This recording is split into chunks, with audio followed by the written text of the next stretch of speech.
Bonjour mes chers élèves. Donc pour l'exercice 4, il est un peu plus subtil que les précédents et donc je vous propose de le faire par vidéo.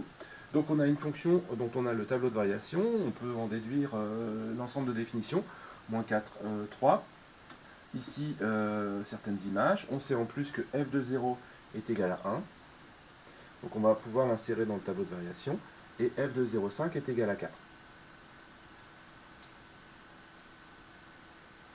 Donc, on demande de résoudre les équations suivantes, équation et une équation suivante. Premièrement, f de x égale 4. Donc, pour avoir f de x égale 4, on cherche les antécédents de 4 par la fonction f. Et en fait, on va regarder intervalle par intervalle. Donc, en fait, on a combien d'intervalles? On en a 3, entre moins 4 et moins 1, entre 1, moins 1 et entre 1 et 3, où la fonction change de sens de variation. Et donc, on va regarder sur chaque intervalle. Donc, la fonction est strictement croissante ou strictement décroissante. Donc, s'il y a une solution sur l'intervalle, il n'y en a qu'une seule. Donc, sur l'intervalle moins 4, moins 1, est-ce qu'il y a une solution à l'équation f de x égale 4? Eh bien, non.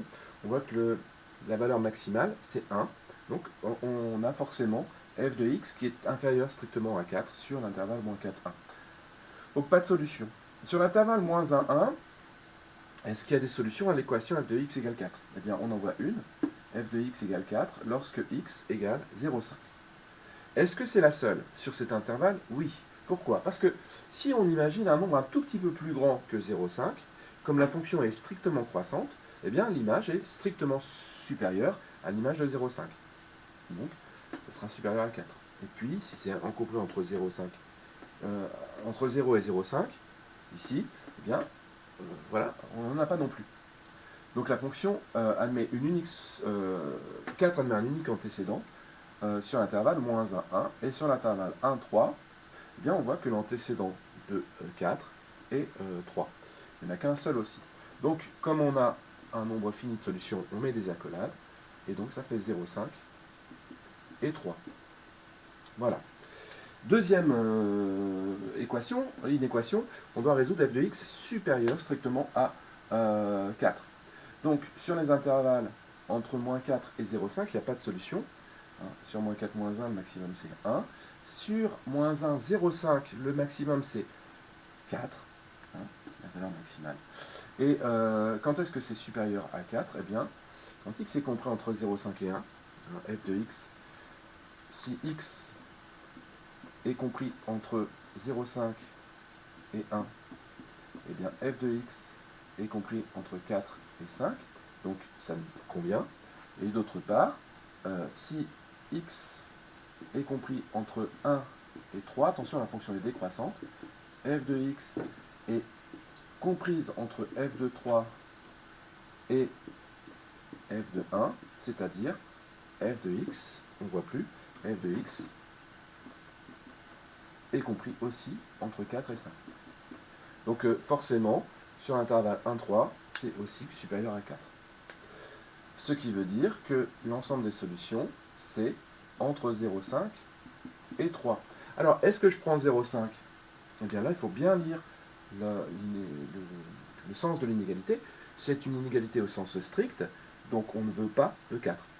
On ne veut pas les antécédents de 4. Donc, je mets une flèche, enfin, je mets un crochet vers l'extérieur.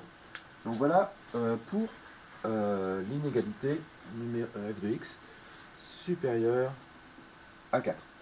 Alors, ensuite, f de x inférieur à ou égal à 1. Donc on voit, on réfléchit intervalle par intervalle, encore une fois.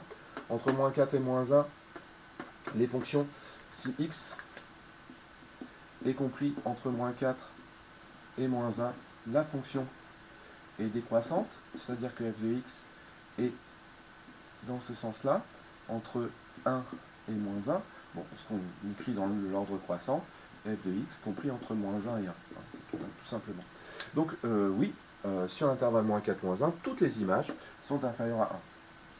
Sur l'intervalle moins 1, 0, eh bien, ici, toutes les images sont comprises entre, si x est compris entre moins 1 et 0, eh bien, f de x il est compris entre moins 1, l'image de moins 1, c'est moins 1, et l'image de 0, f de 0, c'est 1. Donc là, c'est dans le même ordre. Donc, entre moins 1 et 0, c'est bon. Donc, entre moins 4 et moins 1, c'est bon. Entre moins 1 et 1, c'est bon. Et par contre, quand x est compris est supérieur à 0, eh bien, on voit que toutes les images sont strictement supérieures à 1. Et donc, il n'y a pas de solution sur l'intervalle 0,3. Donc, ce qui veut dire qu'en tout, les solutions... Alors, on aurait pu le trouver autrement, mais voilà une façon rigoureuse de le faire. Donc, entre moins 4 et 0. Moins 4 et 0, compris, puisque l'inégalité est au sens strict, large, pardon. Donc, on veut bien des 1. Les 1, on les veut bien. Donc, les antécédents de 1, moins 4 et 0, on les prend. Dernière inéquation, f de x strictement supérieur à 1. Donc on va regarder, sur l'intervalle moins 4, 0, on a vu que c'était inférieur ou égal à 1, donc c'est pas possible. En revanche, sur l'intervalle 0, 3, on a une fonction qui est définie, son minimum c'est 1, atteint pour x égale 0, et donc là, les solutions, c'est tous les nombres entre 0 et 3. Alors, est-ce que je prends 0? Non, puisque l'image de 0, ça fait 1, et que je ne veux pas 1. Et est-ce que 3 je le prends? Oui, puisque l'image de 3 c'est 4, et 4 est bien supérieur à 1. Donc voilà les solutions. À tout à l'heure.